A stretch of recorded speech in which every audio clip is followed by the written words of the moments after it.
Hello दोस्तों, आप सब कैसे हैं? आशा करती हूँ अच्छे होंगे। आज मैं सुनाने जा रही हूँ प्यार भरा अनोखी कहानी है ठगनी। किस सच से अनजान था वो। घर के बगीचे में बैठा मैं अपने मोबाइल फोन के बटनों को उंगलियां फेर रहा था। चलचित्र की तरह एकाएक कर नंबरों समेत नाम आते और ऊपर की ओर सरकते जाते। उनमें से एक नाम पर मेरी उंगली ठहर गई। वह नंबर प्रदीप का था, मेरा पुराना जिगरी दोस्त। आज से तकरीबन 10 साल पहले अविनाश कॉलोनी में प्रदीप अपने माता पिता व भाई बहनों के साथ किराए के मकान में रहता था। ठीक उससे सटा हुआ मेरा घर था। हम लोग एक साथ परिवार की तरह रहते थे। फिर मेरी शादी हो गई। अचानक पिता की मौत के बाद मैंने अपने अविनाश नगर वाला मकान छोड़कर पिताजी द्वारा दूसरी जगह खरीदे हुए मकान में रहने चला गया। कुछ दिनों के बाद मैं एक दिन प्रदीप से मिला था, तो मेरे घर वालों का हालचाल जानने के बाद उसने बताया था कि वे लोग भी अविनाश नगर वाला किराए का मकान छोड़कर किसी दूसरी जगह रहने लगे हैं। काम ज्यादा होने के चलते फिर हम लोगों की मुलाकात बंद हो गई। हमें मिले कई साल गुजर गए। बचपन की वे पुरानी बातें याद आने लगी। हाल चाल पूछने के लिए सोचा कि फोन लगाता हूँ। फोन का बटन उस नंबर पर दबाते ही घंटी बजने शुरू हो गई। मेरी खुशी का ठिकाना नहीं रहा कि चलो फोन तो लग गया, क्योंकि इन दिनों क्या बूढ़े क्या जवान सभी में एक फैशन सा हो गया है। सिम कार्ड बदल देने का। आज कुछ नंबर रहता है तो कल कुछ। थोड़ी देर बाद उधर से किसी औरत की आवाज सुनाई दी। हेलो, कौन बोल रहा है? देखिए, यहाँ लाउड स्पीकर बज रहा है। कुछ भी ठीक से सुनाई नहीं पड़ रहा है। मैं नहीं अंदाजा लगाया। शायद प्रदीप को भी शायद शादी हो गई है। हो ना हो ये उसकी पत्नी है। मैं फोन पर जरा ऊंची आवाज में बोला, हेलो, मैं मयंक बोल रहा हूँ। हेलो, सुनाई दे रहा है ना? प्रदीप ने मुझे ये नंबर दिया था। ये उसी का ही नंबर है ना? मुझे उसी से बात करनी है। वो मेरे बचपन का दोस्त है। अविनाश नगर में हम लोग एक साथ रहते थे। उधर से फिर आवाज आई, देखिए, कुछ सुनाई नहीं दे रहा है आप। मैंने फोन काट दिया। मैं हैरान सा था। पक्का करने के दोबारा फोन लगाया कि सही में वो औरत प्रदीप की पत्नी है ना, या कोई और। मगर साफ आवाज ना मिल पाने के चलते दिक्कत हो रही थी। वैसे यह नंबर खुद प्रदीप ने मुझे एक बार दिया था जब वो बाजार में मिला था। यह औरत यकीन उसकी पत्नी ही होगी। आवाज से ऐसा लग रहा था जैसे वो मेरा परिचय जानने की कोशिश कर रही थी। रात के 8 बजे मैं खा पी रहा था, कुछ लिखने पढ़ने के ख्याल से बैठ ही रहा था कि मेरे मोबाइल फोन पर एक फोन आया। किसी मर्द की आवाज थी जिसे मैं पहचान नहीं पा रहा था। फोन पर उसने मेरा नाम पूछा। मैंने जैसे ही अपना नाम बताया तो वो थपाक से बोल पड़ा, हेलो मयंक भैया, आपका फोन था। सवेरे आपने ही फोन किया था। मैंने कहा हाँ। उधर से फिर आवाज आई, अरे भैया, मैं प्रदीप बोल रहा हूँ, देखिए ना। मैं जैसे ही घर आया तो मेरी पत्नी ने बताया किसी मयंक का फोन आया था।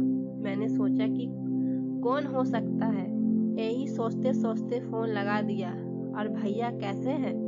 आप तो आते ही नहीं हैं। आइए घर पर और अपनी भाभी से भी मिल लीजिएगा।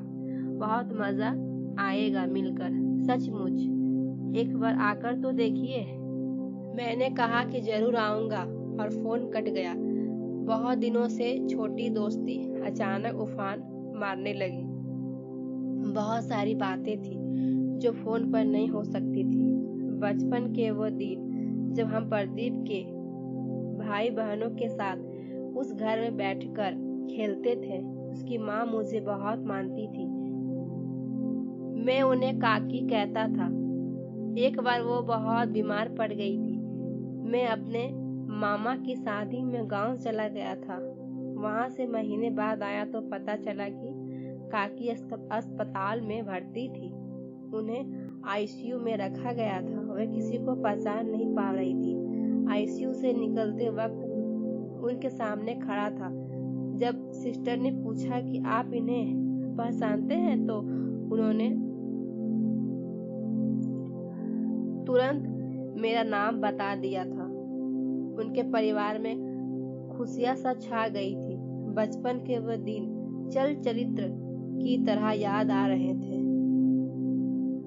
मैं प्रदीप और उसके परिवार से मिलना चाहता था, खासकर प्रदीप की पत्नी से। वो दिखने में कैसी होगी, मिलने पर खूब बात करेंगे। एक दिन सचमुच मैंने उसके घर जाने का मन बना लिया। घर के पास पहुंचकर मैंने फोन लगाया। फोन उसी की पत्नी ने उठाया था। इस बार आवाज दोनों तरफ से साफ आ रही थी। उसकी आवाज मेरे कानों में पड़ते ही मेरी सांसें जोर जोर से चलने लगी।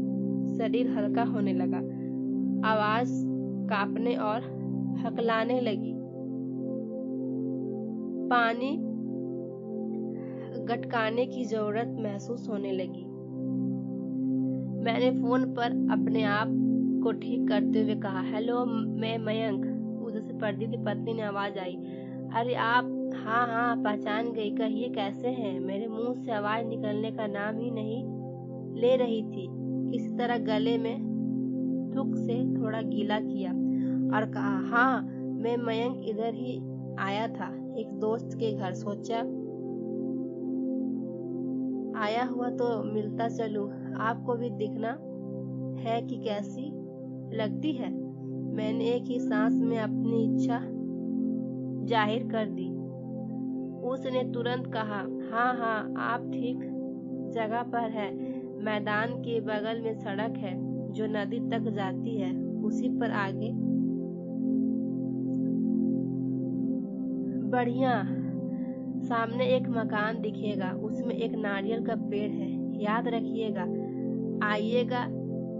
ऐसा लग रहा था जैसे मैं हवा में उड़ता जा रहा हूँ और उड़ते हुए बस उसका घर खोज रहा हूँ जिसमें एक नारियल का पेड़ है। जल्द ही घर मिल जाएगा। मैंने घर के सामने पहुंचकर दरवाजा खटखटाया। एक खूबसूरत औरत बाहर निकली। मेरा स्वागत करते हुए वो मुझे घर के अंदर ले गई। थोड़ी औपचारिकता के बाद मैंने इधर उधर गर्दन हिलाया और पूछा, प्रदीप कहीं दिख नहीं रहा? और काकी? प्रदीप आता ही होगा, काकी गांव गई है। यह कहते वो मेरे बगल में ही थोड़ा सटकर बैठ गई, इतना करीब कि हम दोनों की जांघें उसके जरा से हिलने से सटने लगी थी। मैं रोमांचित होने लगा। यहाँ आने थोड़ी देर पहले मैं उसे लेकर जो सोच रहा था वो सब हकीकत लगा था। मैं उससे हंस कर बातें कर रहा था कि इतने में दरवाजे पर दस्तक हुए। मैं जल भून गया कि अचानक यह कबाब में हड्डी बनने कहां से आ गया। दरवाजा खुलते ही सामने एक अजनबी आदमी दिखा। चेहरे से दिखने में खुरदरा, उसके तेवर अच्छे नहीं लग रहे थे। मैंने प्रदीप की पत्नी की तरफ देखते हुए उस आदमी के बारे में पूछा तो उसने सपाट सा जवाब दिया, यही तो है प्रदीप। और उसकी एक कुटिल हंसी हवा में तैर गई। मैं सकपका गया। यह प्रदीप तो नहीं है? क्या मैं किसी अजनबी औरत के पास? अभी मन ही मन सोच ही रहा था कि वो आदमी मेरे सामने आ गया और कमर से एक देसी कट्टा निकालकर उससे खेलने लगा। फिर मुझे धमकाते हुए बोला, तुम्हारी हर हरकत मेरी मोबाइल फोन में कैद हो गई है।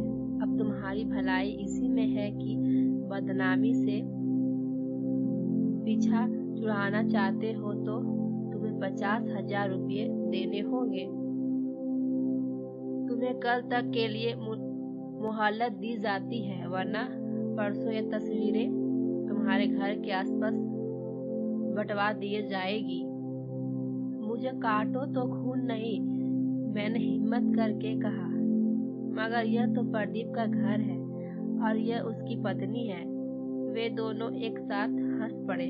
उस आदमी ने कहा, गलत नंबर पर पड़ गए बरखुदार, होगा तुम्हारा किसी दोस्त का नंबर, लेकिन अब यह नंबर मेरे पास है। यह मेरी पार्टनर लीना है और हम दोनों का यही धंधा है। वह औरत जो अब तक मुझसे सटकर बैठी थी, मुझसे छिटककर उसके बगल में जा खड़ी हुई। वह मुझे धमकाते हुए बोली, किसी से कहना नहीं, चल फटाफट निकल यहाँ से और जल्दी से पैसों का इंतजाम कर। मैं समझा उस खूबसूरत ठगनी का मुंह देखता रह गया। अगर ये कहानी आप सभी को सुनकर अच्छी लगे हो तो प्लीज लाइक करें, शेयर करें, सब्सक्राइब करें। Thank you.